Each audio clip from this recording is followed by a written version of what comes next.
गुरुजी प्रणाम। जब भी कोई कार्य होता है तो उससे पहले मन में विचार तो आता है और उस विचार को हमें उसको एनालाइज भी करना पड़ता है, क्योंकि विचार तो चलते रहते हैं। तो उस स्थिति में न करने वाला सब ठीक हो जाता है और करने वाले से बिगड़ जाता है। वह किस तरह प्रासंगिक होगा, कृपया मार्गदर्शन करें। एक होता है करना और एक होता है होना। एक होता है हैपनिंग और एक होता है आयोजित रूप से करना। प्रति संवेदन से जो जिया जाता है उसमें घट रहा है, उसमें आयोजना नहीं होती है। प्रति संवेदन में घटता है, आयोजना नहीं होती। अब हमें यह भरोसा नहीं होगा कि प्रति संवेदन से जो घटेगा वह ठीक ठीक ही घटेगा। उस परिस्थिति के अनुकूल जैसा होना चाहिए, जो निर्णय हमें देना चाहिए, जिस समझदारी का प्रयोग होना चाहिए, प्रति संवेदन में वो समझदारी नहीं रहेगी। एक्चुअली पीछे जो संशय है उसका कारण यही है, संशय यही है कि प्रति संवेदन से जिएंगे तो उससे प्रति संवेदन से जीने में वह समझदारी नहीं घटेगी। परिस्थिति के अनुसार हमें जैसी जो चालाकी करनी है या हमें कुछ ऐसा कुछ करना है मैनेज करने के लिए, या कभी कुछ जो झूठ बोलना पड़ता है या कुछ करना पड़ता है, जो भी जिस तरीके से भी करना पड़ता है वैसा नहीं कर सकते प्रति संवेदन से। देखो ऐसा है कि उस स्थिति में अभिनय का अर्थ है कि मैं ऑपरेट नहीं हो रहा हूं, ऑपरेट कर रहा हूं। ऑपरेट हो नहीं रहा हूं, कर रहा हूं। धारणाएं और विकार मुझे नहीं चला रहे हैं, मैं इनके साथ प्ले कर रहा हूं। ठीक है ना। यदि प्रतिसंवेदन कॉस्मिक रिदम को नहीं जी पा रहे हैं तो दृष्टा और साक्षी को जियो, बीच की स्थिति को जियो। सीधे अंतिम छलांग नहीं ले पा रहे हो तो दृष्टा और साक्षी अभिनय पूर्वक यदि परिस्थितियों में जो भी परिस्थितियां हैं उसके हिसाब से हम कुछ करते हैं, कृत्य वही है। एक में बेहोश है, एक में होश में। अभिनय में भी होश में रहोगे, अभिनय में होश में रहोगे। उसमें कर्ता नहीं होगा, दृष्टा होगा या साक्षी होगा। या तो दृष्टा होगा या साक्षी होगा। ठीक है, कर्ता से तो बेहतर है ना दृष्टा या साक्षी। सब हो रहा है, प्रति संवेदन है, करने वाला कोई नहीं है, कर्ता कोई नहीं है, जानने वाला कोई नहीं है। जानना उसमें समाहित है। आंतरिक दशाएं न हो, कम से कम यह भी तो ना हो ना, बेहोशी भी तो ना हो ना, कर्तापन भी तो ना हो ना। वह घट जाए तो सो फार सो गुड। प्रतिसंवेदन घट रहा है तो प्रतिसंवेदन न घटने का मूल कारण यही है कि संशय है कि प्रतिसंवेदन से सब बिगड़ जाएगा, हमारा काम बिगड़ जाएगा, ठीक से नहीं होगा। यह संशय है भीतर और स्वाभाविक है। मन संशय न उठाएगा तो मन गायब ना हो जाएगा, अमनी दशा ना हो जाएगी। तो संशय ही तो मन को बचाता है ना, मन को बचाता ही संशय है। मन तो कुछ ना कुछ ऐसा करेगा ना कि संशय पैदा हो। वहां जो है वह श्रद्धा नहीं होती ना, श्रद्धा नहीं होती। मन के पास जो टूल्स होते हैं विश्वास के टूल्स होते हैं। ये मन का टूल है विश्वास। मन के पार जो है वह श्रद्धा होती है कि मन के बगैर भी जो होगा हम उसे होने देंगे, बाधा न बनेंगे। यह श्रद्धा है। श्रद्धा का अर्थ है कि मन के हाथ से एक्सेस चला जाएगा और मन के पार से घटेगा,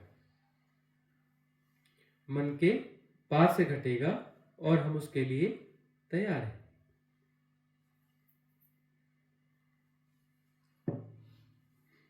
यह श्रद्धा है। श्रद्धा को समझना चाहते हैं बहुत सारे लोग, समझ नहीं पाते हैं। तो श्रद्धा यह है।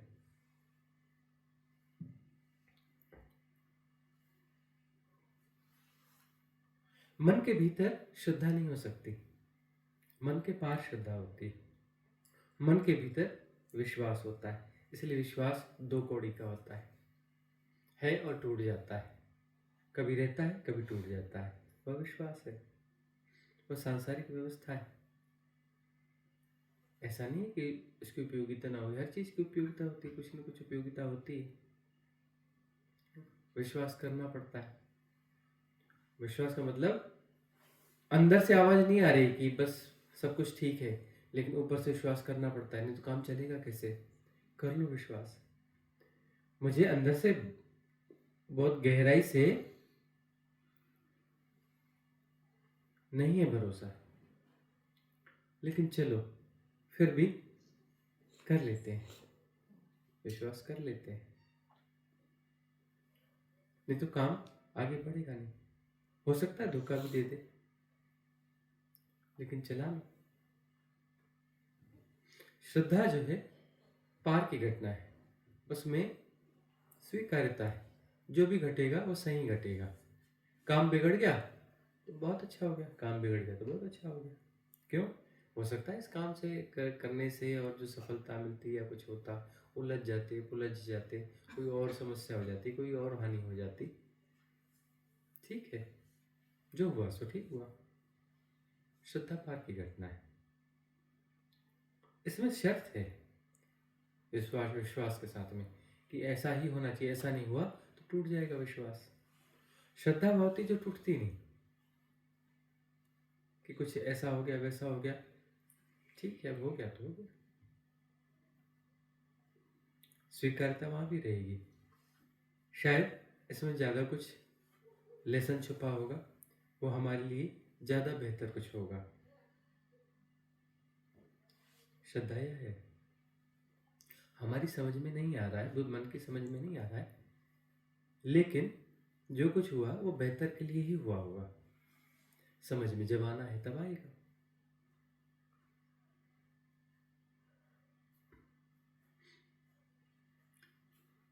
ऐसे बहुत सारे लोग हैं, हमने देखा, उन्होंने खूब मेहनत करी और नौकरी नहीं लगी उनकी, पढ़ने लिखने में इंटेलिजेंट रहे और एक एक दो नंबर के लिए चूक गए,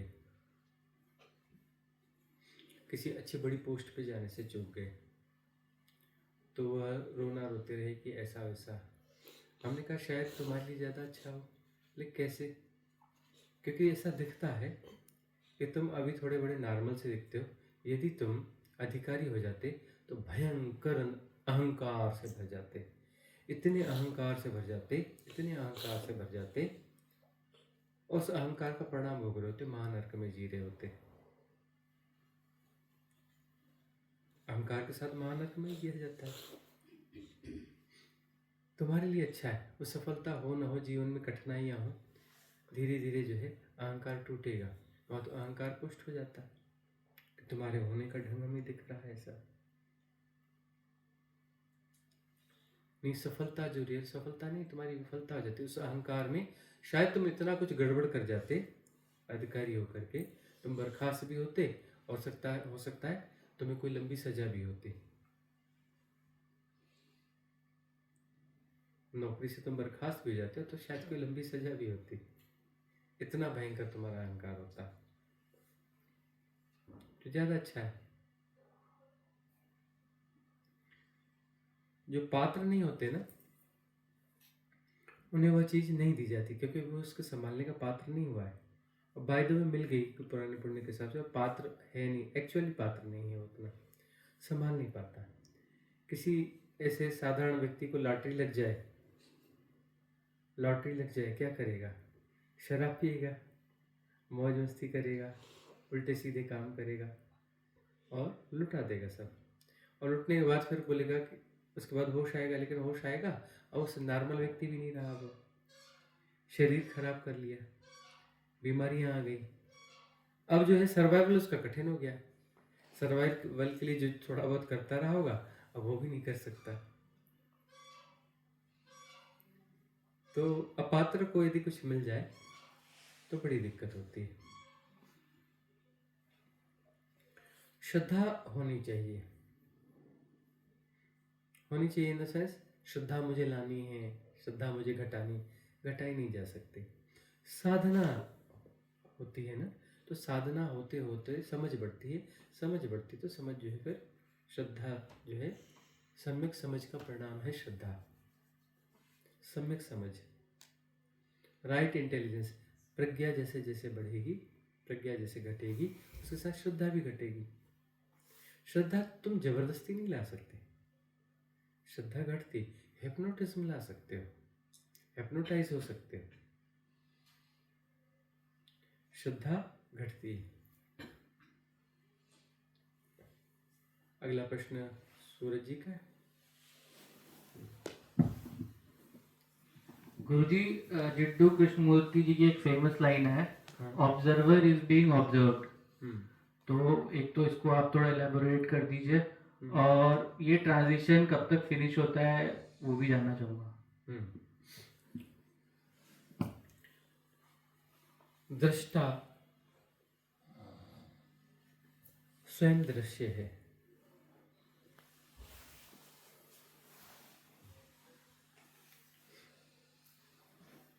हमें ऐसा लगता है कि हम देखने वाले हैं और दिखाई पड़ने वाली चीज अलग है। हम देखने वाले अलग हैं, दिखाई पड़ने वाली चीज अलग है, और ये सबसे बड़ा हिप्नोटिज्म है।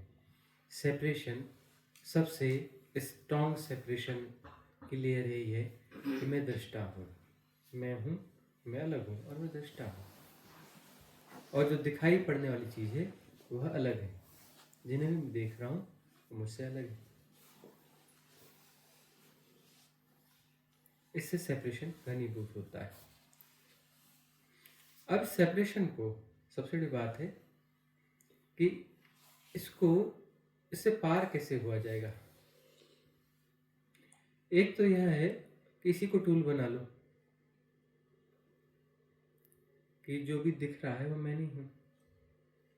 स्ट्रांगली जो भी दिख रहा है तो देखो, देखते देखते शरीर दिखने लगेगा। नेति नेति, शरीर को हम चलते हुए देख रहे हैं, ये करते देख रहे हैं, तो मैं शरीर नहीं हूं। विचार दिख रहे हैं, विचारों को मैं देखने वाला हूं। मैं विचार कैसे हुआ, तो विचारों को देखो, दूर से देखो, निष्प्रह भाव से देखो, उसके साथ एसोसिएट ना हो, निष्प्रह भाव से देखो। मैं विचार नहीं हूं। भाव उठेंगे, देखो मैं भाव नहीं हूं।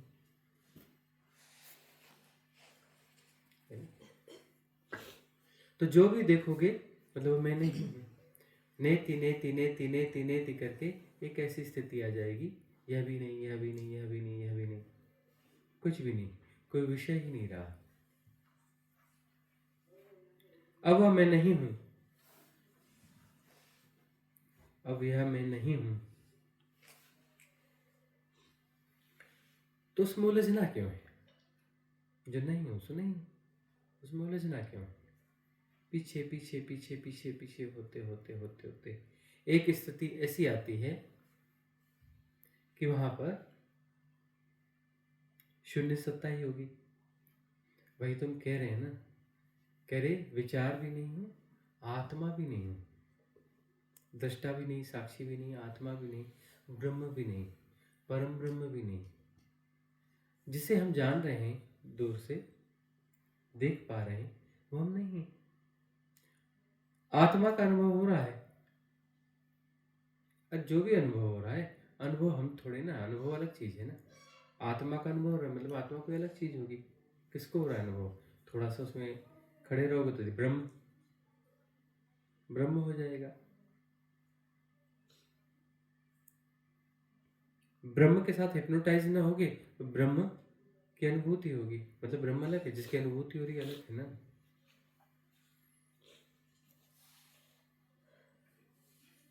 एक तरीका तो यह हुआ। एक तरीका यह होता है कि मैं ऑब्जर्व कर रहा हूँ जिस चीज को, और वही मैं भी हूँ, वो मैं ही हूँ। जिसे ऑब्जर्व कर रहा हूँ वो मैं ही हूँ। यह अवस्था नेति नेति करते हुए भी आएगी। जब ब्रह्म तत्व को जियोगे, सब मैं ही हूँ, तो सब मैं ही हूँ सीधे सीधे तो आएगा नहीं। जो ऑब्जर्व कर रहा है, जो ऑब्जर्वर है, वो जिस चीज को ऑब्जर्व कर रहा है, जो दृष्टा है जिस चीज को देख रहा है, वो लगेगा कि मैं ही हूँ, मैं अपने आप को ही देख रहा हूँ, ये मेरा होना ही है। तो दृष्टा, दृश्य और दृष्टि, ये त्रैत जो है, ये त्रिगुण जो है मिट जाएंगे और एकत्व आ जाएगा। दृष्टा ही दृश्य है, दृष्टा ही दृश्य है, एकत्व घट जाएगा। नेति नेति भी में भी जाएंगे तो ब्रह्म की स्थिति में ये घटेगा ही, वननेस घटेगी ना। वननेस का मतलब है दृष्टा ही दृश्य है।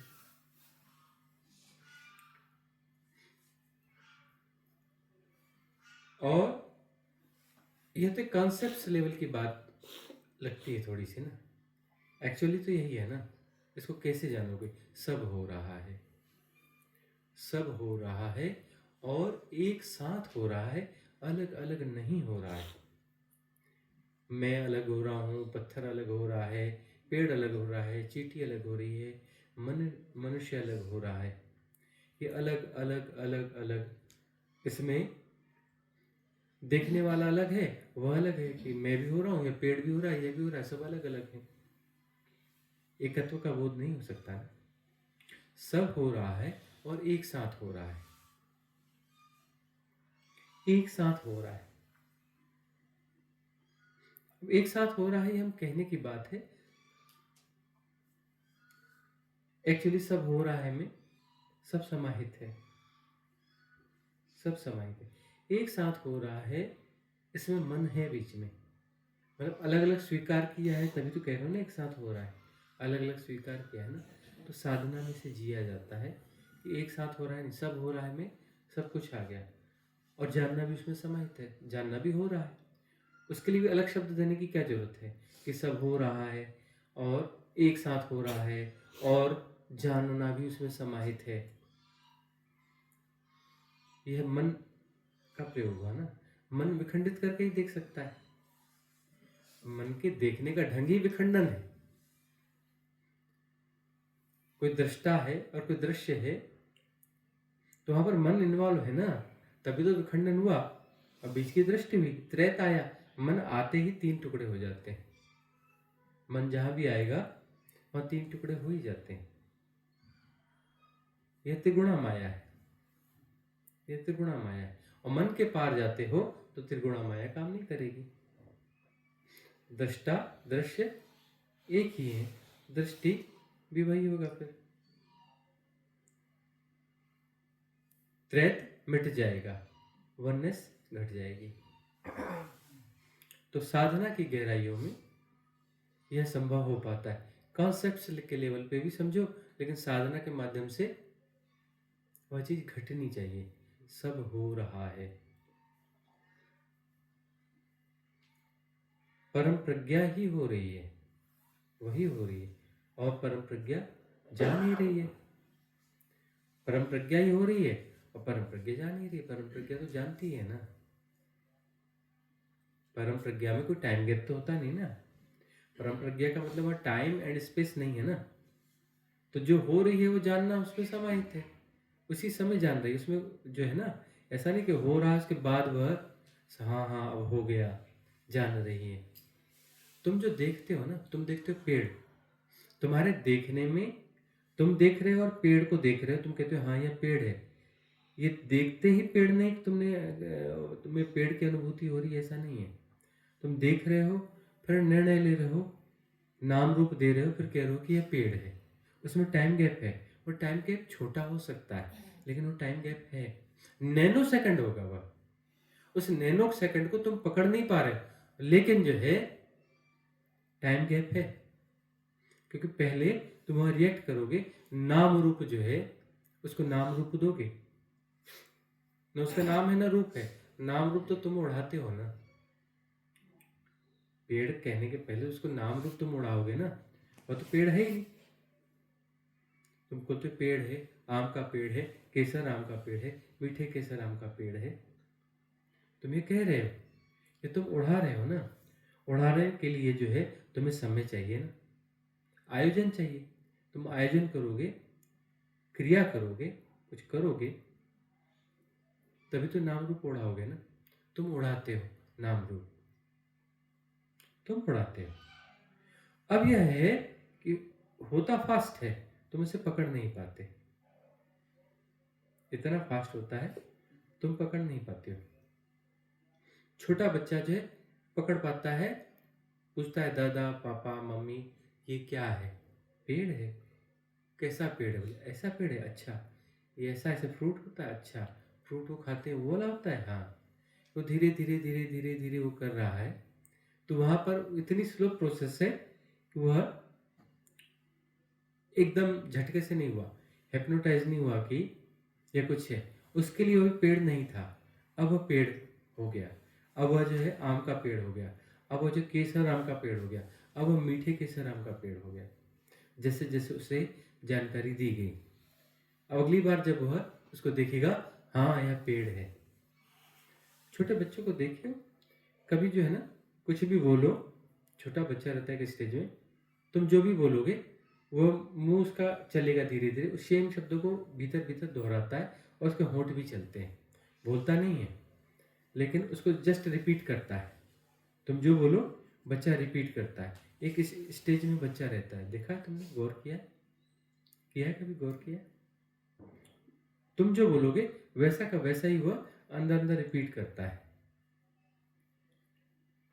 वो इन्फ्लुएंस हो रहा है, हिप्नोटाइज्ड हो रहा है, और उसे लगता है कि यह जो बोला जा रहा है इसको दोहराया जाना बहुत जरूरी है, इसको सीखना जरूरी है, इसको याद करना जरूरी है,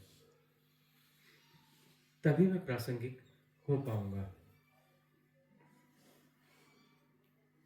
तो दोहराता है। ऐसे ही दोहराते दोहराते दोहराते दोहराते फिर सब मैकेनाइज हो जाता है। तो उस समय जो दोहराता है उसमें उसको बड़ा समय लगता है,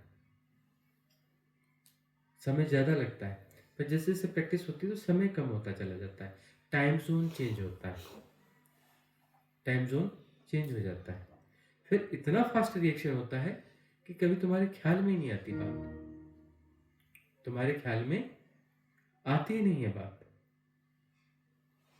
तुमने देखा और भीतर हो चुका, इतना तेज हो गया तुम्हें पता ही नहीं कि हाँ पेड़, आम का पेड़, केसर आम का पेड़, चींटी, पत्थर, सुंदर पत्थर, काला पत्थर, शेप इतना ये वाला शेप है, अंडाकार शेप है, सहजने जैसा है। एकदम फास्ट रिएक्शंस होते हैं। नाम रूप इतनी तेजी से उड़ा दिया जाता है, इतनी तेजी से उड़ा दिया जाता है कि वह जो छोटा टाइम गैप है उसको तुम अनुभूत नहीं कर पाते, उस प्रोसेस, उस मैकेनिज्म को तुम ठीक अनुभूत नहीं कर पाते।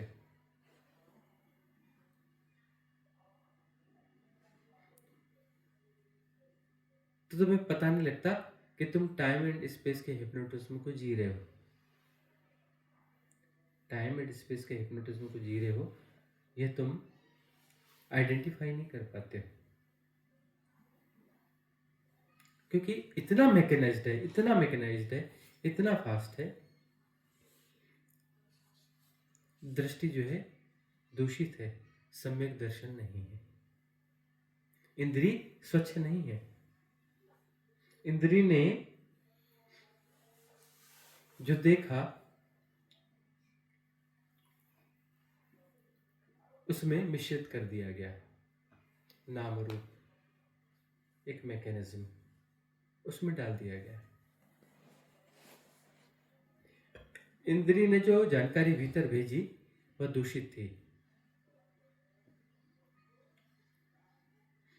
वह दूषित थी। सम्यक दर्शन नहीं था। तो वहां पर दृष्टा अलग है, दृश्य अलग है, और दृष्टि का संबंध है। दृश्य अलग है ना, दृश्य को अलग किया गया ना, अलग करने की प्रोसेस है ना, नाम रूप देना ही तो अलग करने की प्रोसेस है ना, उसमें टाइम गैप चाहिए। टाइम गैप है तभी तो दृष्टि है ना, टाइम गैप है ना। देखना हो रहा है में एक्चुअली कोई दृष्टि अलग से चीज नहीं है, वही है। दृष्टि होती इसलिए है क्योंकि दृष्टा है और दृश्य है, इसलिए दृष्टि होती है। दृष्टा और दृश्य न हो तो दृष्टि कैसी?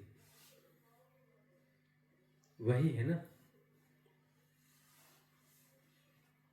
दृष्टा स्वयं दृश्य है। एकत्व की अनुभूति होती है, वह दृष्टि नहीं होती, वह अनुभूति है, स्व की अनुभूति, स्व की अनुभूति है। इसे ही वननेस कहा जाता है। देखना हो रहा है, जो भी देखना हो रहा है स्व का ही देखना हो रहा है। सुनना हो रहा है, जो भी सुनना हो रहा है स्व का ही हो रहा है।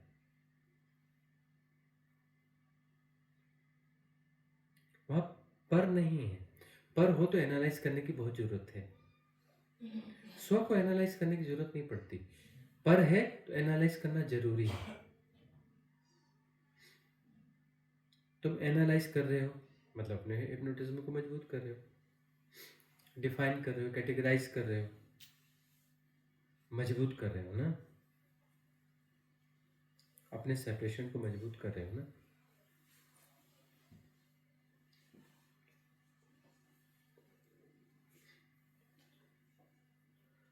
कुछ न करोगे, कुछ न करोगे तो सेपरेशन को कैसे पैदा करोगे? कुछ करोगे तभी तो सेपरेशन को पैदा करोगे ना। न करने से तो वो एक वही है ना, कर करके ही तो तुम बिगाड़ते हो ना, कर करके तुम सेपरेशन पैदा करते हो। क्या करोगे तुम?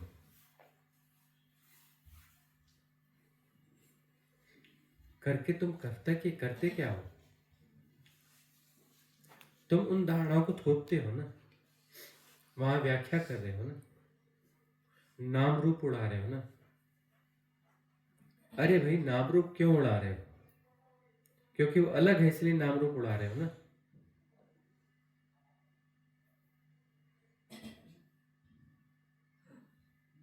अलग है इसलिए तो नाम रूप उड़ा रहे हो, या नाम रूप उड़ा रहे हो इसलिए वो अलग है। जैसे भी कर लो, यदि कुछ न करोगे तो देखना हो रहा है, देखने वाला नहीं है, दिखाई पड़ने वाला भी नहीं है। देखना हो रहा है, वह वस्तुतः दृष्टि नहीं है, वह होने का ढंग है। वह होने का ढंग है क्योंकि सब हो रहा है, सब हो रहा है तो होने का ढंग है।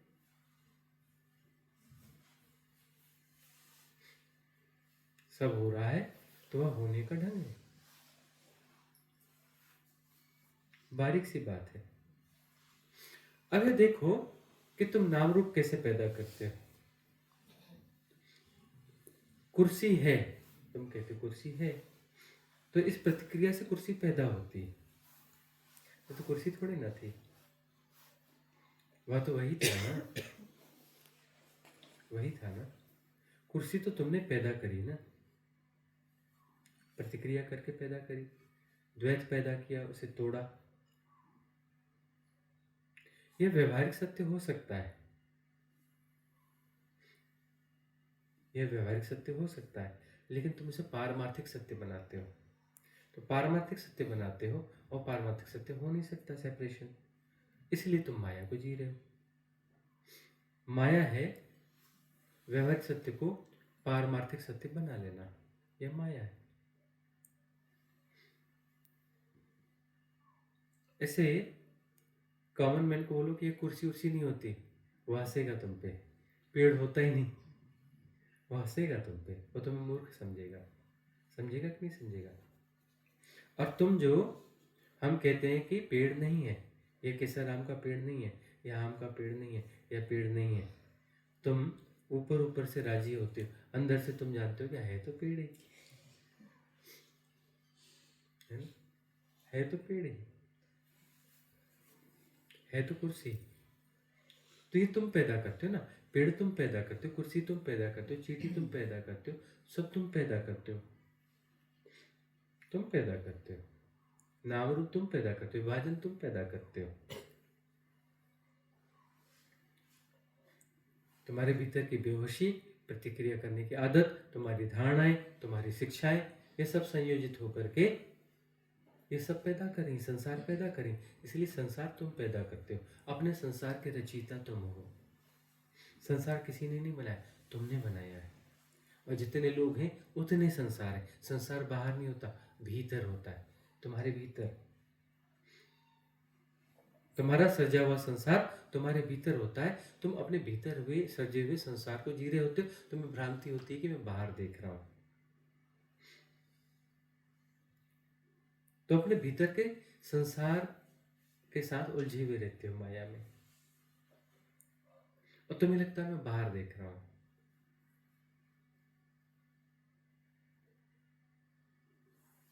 तुमने भीतर सजा है,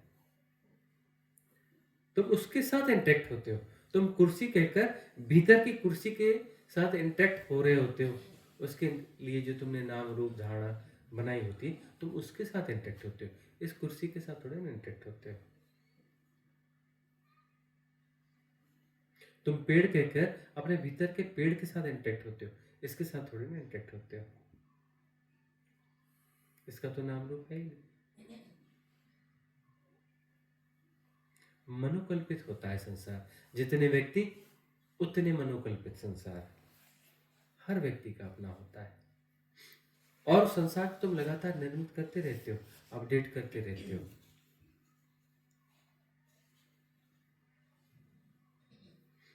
प्रतिक्रिया यदि करना बंद कर दो, साधना विधियों में जाओ, तो तुम्हारे भीतर का संसार विलोपित होता चला जाएगा, गायब होता चला जाएगा। और भीतर का संसार विसर्जित हो गया तो बाहर कोई संसार नहीं होता, बाहर वही है। बाहर कोई संसार नहीं, कोई बाहर सृष्टि। सृष्टि का मतलब वही हो रहा है, वही हो रहा है। अलग अलग हो रहा है ऐसा नहीं, एक साथ हो रहा है ऐसा भी नहीं, सिर्फ हो रहा है, हो रहा है। उसको मैं जान रहा हूं ऐसा नहीं, उसको जाना जा रहा है ऐसा नहीं। जानना और होना एक ही घटना है, एक ही घटना है। तो न दृष्टा है न दृश्य, एक ही घटना है ना। दृष्टा और दृश्य दो घटनाएं होंगी ना, वह तो एक ही घटना है ना। दृष्टा और दृश्य एक ही घटना है ना। तो एक्चुअली वो दृष्टा है ही नहीं, वो दृश्य नहीं है। एक ही घटना है तो दृष्टा और दृश्य कहाँ रहेंगे। विभाजन न किया जाए तो दृष्टा और दृश्य रहेंगे कहाँ। और विभाजन हुआ ही नहीं तो इनके बीच में अंतर संबंध निर्मित करने की प्रक्रिया, दृष्टि की आवश्यकता कहाँ पर है। हो रहा है के अंतर्गत ही है ना सब कुछ। सब कुछ हो रहा है के अंतर्गत ही है ना।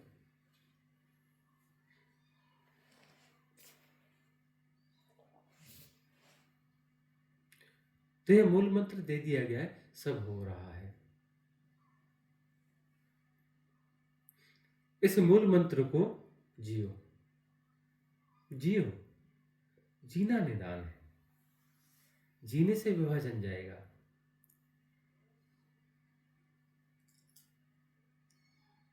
जीने से ही विभाजन गिरेंगे, द्वैत गिरेगा, अद्वैत घटेगा जीने से।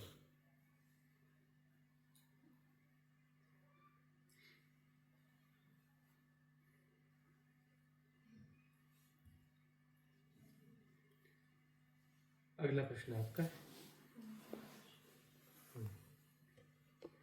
प्रणाम गुरुजी।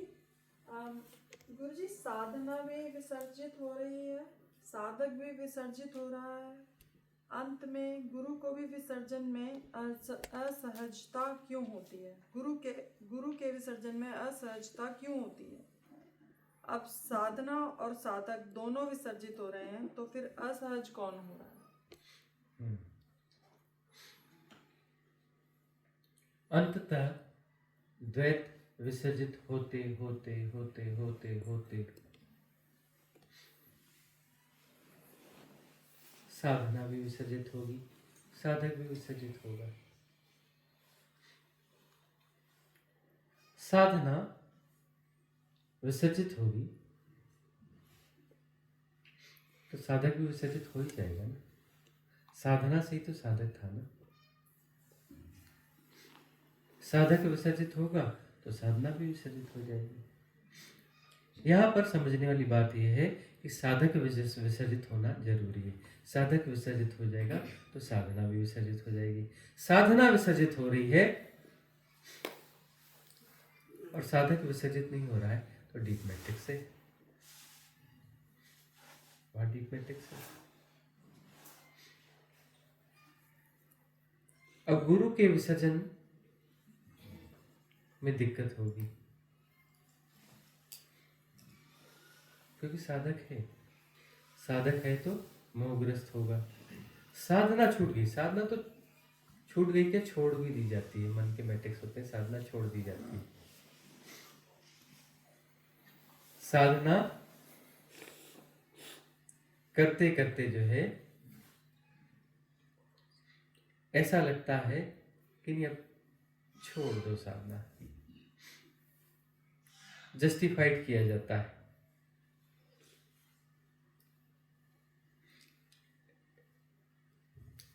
जस्टिफाइड किया जाता है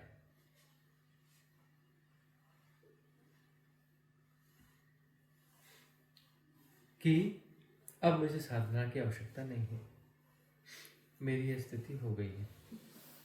ये जस्टिफाइड किया जाता है। साधक है, बचा हुआ है।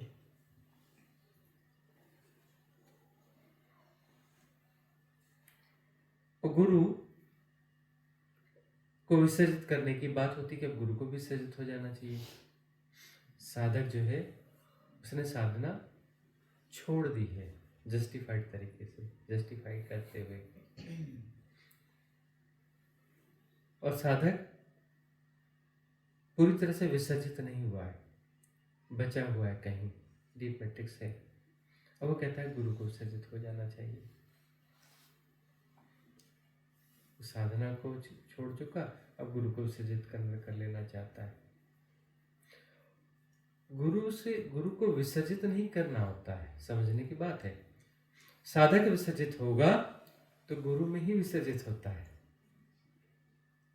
साधक जो विसर्जित होता है गुरु में ही विसर्जित होता है, तो गुरु को विसर्जित करने की जरूरत नहीं है। तब गुरु ही रह जाता है, साधक नहीं रह जाता। थोड़ी गहरी बात है कि जब साधक विसर्जित होता है तो किसमें विसर्जित हुआ? गुरु में ही विसर्जित होता है। और गुरु में विसर्जित होगा तो साधना भी विसर्जित हो जाएगी। उसके बाद कभी कुछ अस्तित्वगत रूप से घटना है तो घटेगा।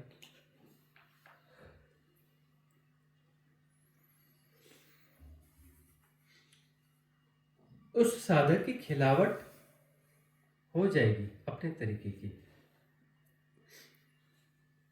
लेकिन बड़े गौर से देखोगे तो उसमें उस सदगुरु की झलक भी मिलेगी। उसकी खिलावट अपने ढंग की होगी, लेकिन उसमें उस सदगुरु की झलक भी मिलेगी क्योंकि विसर्जन उसी में हुआ है, उसी में विसर्जन हुआ है।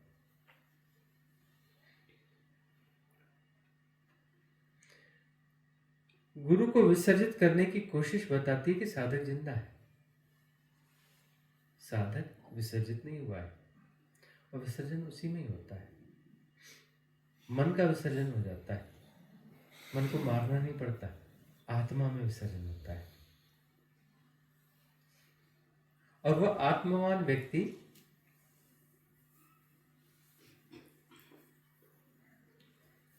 मन का दुश्मन नहीं होता। मन उसमें विसर्जित हो चुका है, अब वह व्यक्ति नहीं है, अब वहां कोई संघर्ष नहीं है। साधक है तो संघर्ष है, साधक है ना, है तो संघर्ष है। और गुरु को विसर्जित करना चाहता है, गुरु को विसर्जित कर नहीं सकता, मोह बनेगा, क्योंकि गुरु की भूमिका तो अभी खत्म नहीं हुई ना। गुरु की भूमिका है ना, साधक है तो गुरु की भूमिका है। मोह रहेगा, कुछ रहेगा, विसर्जित नहीं कर पाएगा। और विसर्जित होगा तो गुरु में ही होगा, रेजोनेंस वहीं से है ना। और जब विसर्जित होगा, सदगुरु में विसर्जित होगा, तब पता चलेगा विसर्जन वहीं हुआ है, उसी में हुआ है। द्वार गुरु है, विसर्जन वहीं हुआ है जहां होना चाहिए, अनंत में, असीम में, निर्गुण में, निराकार में।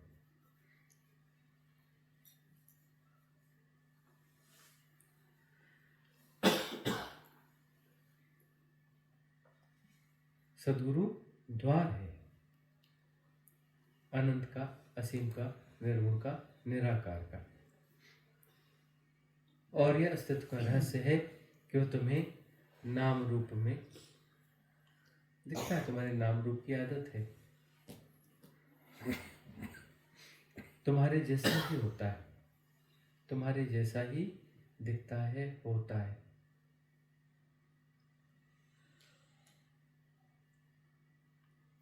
इसलिए यह विसर्जन थोड़ा सहज और आसान मालूम नहीं पड़ता, क्योंकि धारणागत रूप से तुम्हारी प्रैक्टिस है नाम रूप की। तुम गुरु को भी नाम रूप दे देते हो, थोड़ा बड़ा नाम दोगे, बड़ा रूप दोगे, बड़ा नाम दोगे, बड़ा रूप दोगे, लेकिन नाम रूप तुम भीतर की किसी तरह पे देते रहे होते हो। विसर्जन, तुम कहते हो विसर्जन, विसर्जन तो उसी में करना है, वो किसी हाइपोथेसिस में, परमात्मा में विसर्जन करना है, अनंत में विसर्जन करना है, असीम में विसर्जन करना है, किसी कल्पना में विसर्जन करना है, हाइपोथेसिस में विसर्जन करना है। वह हो नहीं पाता, होगा सदगुरु में। वह आकार भी है और निराकार भी है, वह आकार भी है और निराकार भी है, और वह सहयोग है। वह विसर्जन की प्रोसेस से गौर से देखो तो सही, सदगुरु है क्या? सदगुरु बोलते किसको है? सदगुरु एक प्रोसेस है, कॉस्मिक प्रोसेस है विसर्जन की, और कुछ भी नहीं है। गौर से देखो, उसके अलावा कुछ भी नहीं है। सदगुरु एक कॉस्मिक प्रोसेस है विसर्जन की।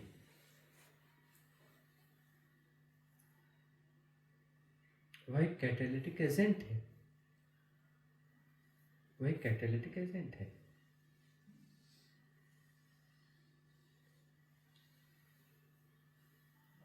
उसके सानिध्य में तुम विसर्जित होते हो, उसके संग साथ में विसर्जित होते हो, उसकी देशना में तुम विसर्जित होते हो, ग्रेजुअली सही होते हो। वह जो साधना देता है, सद्क्रियाएं देता है, पद्धति देता है, उसमें तुम विसर्जित ही हो रहे होते हो। वह विसर्जन की एक प्रक्रिया है सदगुरु, उसके अलावा कुछ है ही नहीं। बाकी तो सीट खाली है, एक प्रोसेस ही है, कॉस्मिक प्रोसेस है विसर्जन की, और कुछ भी नहीं है। उसकी सारी बातें, सारी देशना, सारी प्रक्रिया, उसके होने का ढंग सिर्फ प्रोसेस है विसर्जन का।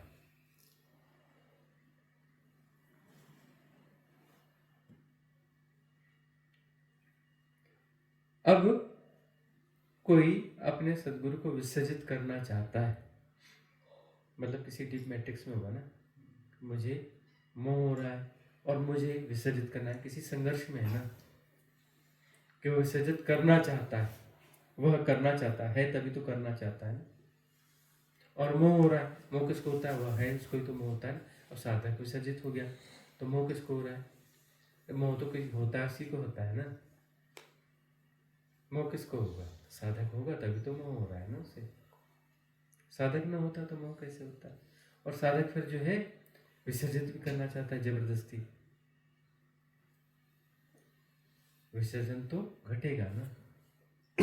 वह करना चाहता है, वो गुरु को विसर्जित करना चाहता है, स्वयं को नहीं, गुरु को विसर्जित करना चाहता है। विसर्जित सिर्फ स्वयं को किया जा सकता है, और स्वयं के विसर्जन के बाद कोई समस्या रह ही नहीं जाती।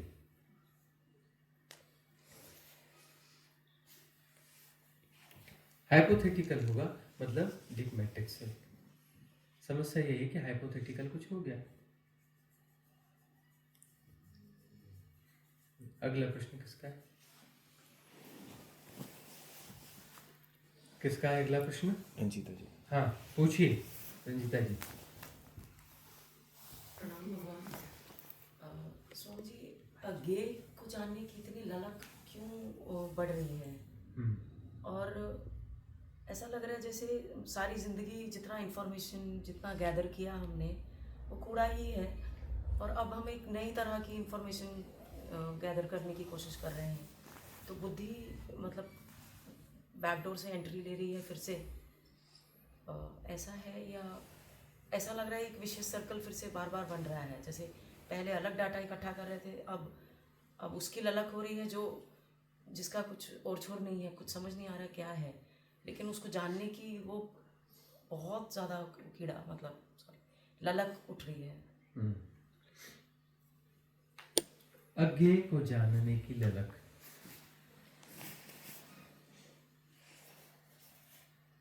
ज्ञात और अज्ञात के खेल में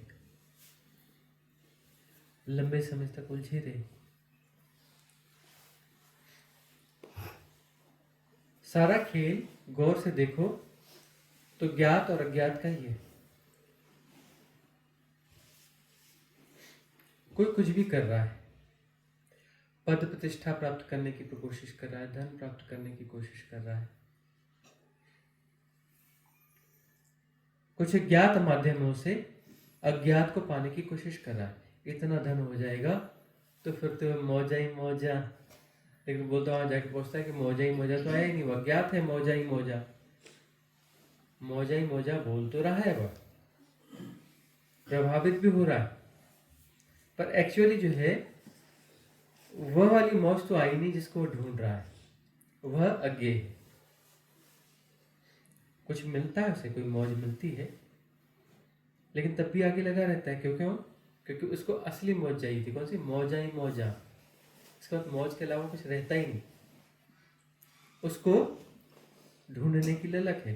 शायद पद मिलने से मिल जाएगी, प्रतिष्ठा मिलने से मिल जाएगी, धन मिलने से वह स्थिति मिल जाएगी जहां मैं रहूंगा और मौज ही मौज होगी, मौजा ही मौजा। मौज के अलावा कुछ रहेगा ही नहीं। तुम देखो तो सही, तो अभी के जो कष्ट उठाते हो, तकलीफ उठाते हो, सारे कष्ट तकलीफ तुम इसलिए उठाते हो कि कभी ऐसा समय आएगा जब जीवन में मौज ही मौज होगी, तब तो मजे ही मजे रहेंगे, है ना? अब कोई गाना आ गया ना, मौजा ही मौजा, सुपर हिट हो गया, क्योंकि वो तुम्हारे मन की ललक को दिखाता है। तो ज्ञात और अज्ञात का ही खेल है। जो अज्ञात है उसको ज्ञात करना है। ज्ञात करते पता चलता है बात तो बनी नहीं, मौजा ही मौजा तो आई नहीं, अगला कुछ होगा, अब उसे ज्ञात करो, अचीव करो। अचीव करके ही तो ज्ञात करोगे ना। जो अनअचीव है वो ज्ञात कैसे होगा? अचीव हो जाएगा तब तो ज्ञात होगा ना। जब उसके निकट जाओगे, उसे जियोगे, उसे पकड़ोगे, उसे पाओगे, तब तो ज्ञात होगा ना। तो अज्ञात है, तो ज्ञात और अज्ञात का ही खेल है। ज्ञात अज्ञात का खेल जो चलते चलते चलते चलते कभी विजडम कभी प्रज्ञा इस स्थिति में आती है, इस स्थिति में आ जाती है कि यह तो विशियस सर्कल है, कि हर अज्ञात ज्ञात बन रहा है और मौजा ही मौजा उतनी दूर है, वो निकट नहीं आई। तो धीरे धीरे समझ में आ जाता है कि बात कुछ गड़बड़ है। हम गोल चक्कर लगा रहे हैं, जा कहीं नहीं रहे, कोल्हू के बैल बन रहे हैं, चक्कर खूब लगा रहे हैं और यात्रा हो नहीं रही।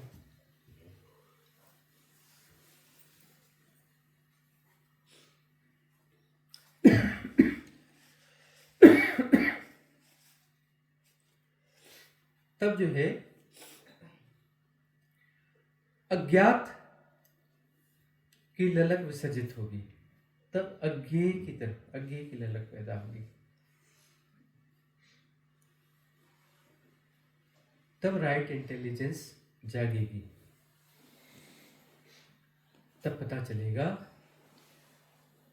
कि मैं ज्ञात को जानता हूं, मैं अज्ञात के प्रति लालसा रखता हूं, मैं अज्ञात के प्रति चेष्टा करता हूं, प्रयास करता हूं। मैं कुछ भी करूंगा, अज्ञात और ज्ञात के बीच में डोलता रहूंगा।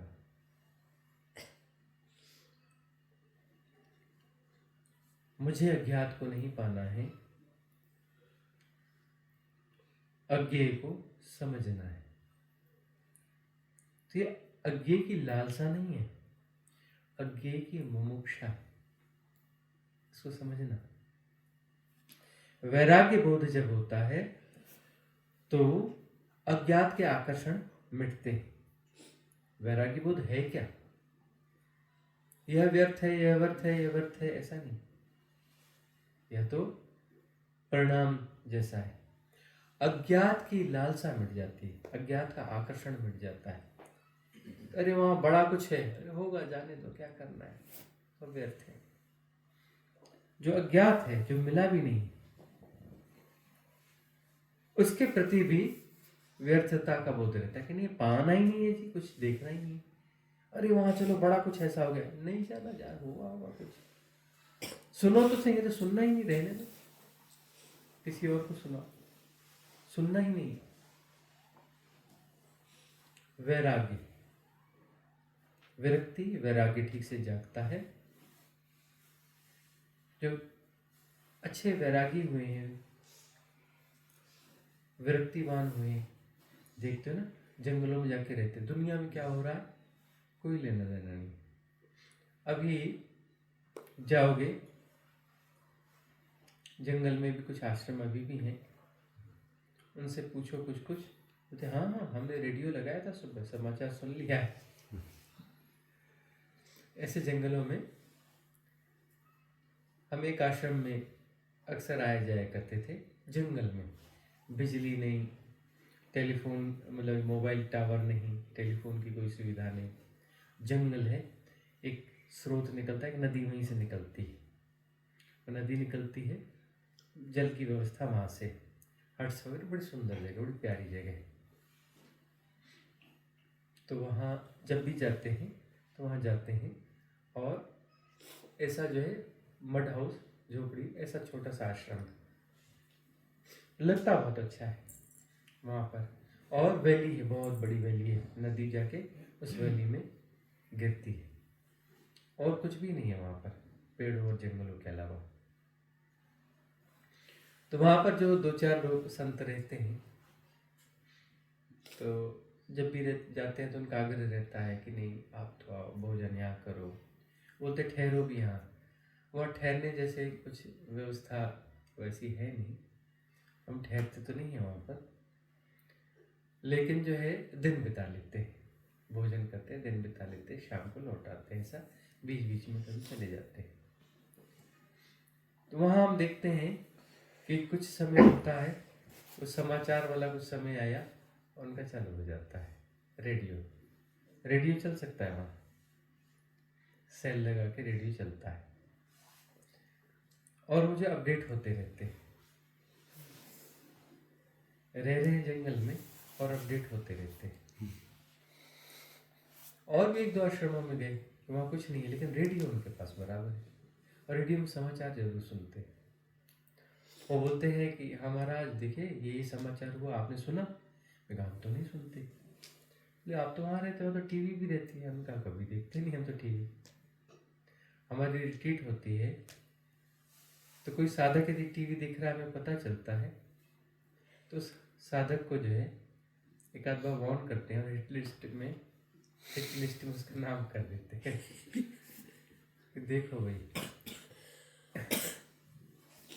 इसको समाचार नियमित सुनना।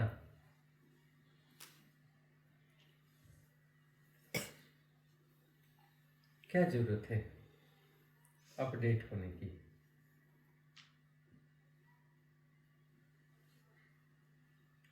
तो ज्ञात और अज्ञात दोनों से बाहर कहीं कोई आकर्षण नहीं, विकर्षण भी नहीं, आकर्षण भी नहीं, वैराग्य होता है। न आकर्षण है न विकर्षण है।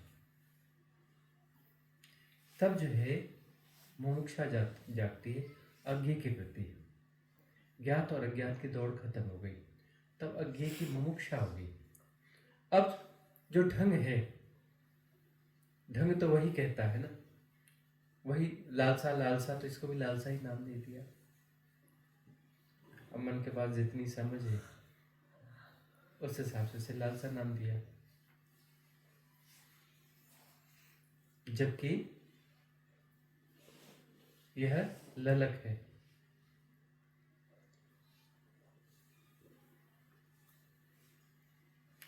ये ललक क्या है? मुमुक्षा। ये मुमुक्षा, ये अच्छा है, सुंदर है। मुमुक्षा ही मार्ग बनेगी, ये याद रखना। मोक्षा ही मार्ग है मुक्ति का। मोक्षा का अर्थ है मुझे शब्दों से, परिभाषा से नहीं जानना है, मुझे डूब जाना है उसमें। अज्ञे को डूबकर पाया जाता है, साहस पैदा होता है। अज्ञे की मोक्षा है ना, साहस। उसके लिए जो कीमत होगी चुकाई जाएगी। अज्ञे में डूबना है, उसमें मैं विसर्जित हो जाएगा, चलेगा। अब मैं के विसर्जन से ही अज्ञे में प्रवेश होगा। मैं ज्ञात और अज्ञात का खेल सकता है, मैं अज्ञे का खेल नहीं खेल सकता। मैं को विसर्जित होना पड़ेगा अज्ञे में। बात घूम फिर कभी आती। गुरु को तुम कितना भी जानने की कोशिश करो, जान सकते हो? नई नई तह खुलती रहती है ना। कितना भी कोशिश करो, पूरा अनफोल्ड नहीं कर सकते। वो होता ही चला जाता है। और गे है, अनंत गहराइयां मिलेंगी। तुम उसमें विसर्जित हो सकते हो। तुम उसमें विसर्जित होके तुम भी वही हो जाओगे, अनंत गहराई। तुम भी अज्ञे हो जाओगे। अज्ञे को जिया जा सकता है। मुमुक्षा मार्ग है, याद रखना। ये मुमुक्षा है, इसमें साहस बढ़ेगा। यदि कोई मृत्यु घट रही है, महामृत्यु घट रही है, मैं विसर्जित होगा, मैं की मृत्यु घटेगी, उसके लिए साहस पैदा होगा, राजी हो गए उसके लिए।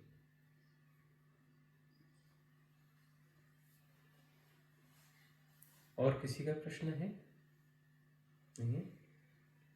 सभा का विसर्जन करेंगे। भवतु सब मंगलम, भवतु सब मंगलम, भवतु सब मंगलम। सबका मंगल हो, सबका कल्याण हो, सबका मंगल हो, सबका कल्याण हो, सबका मंगल हो, सबका कल्याण हो।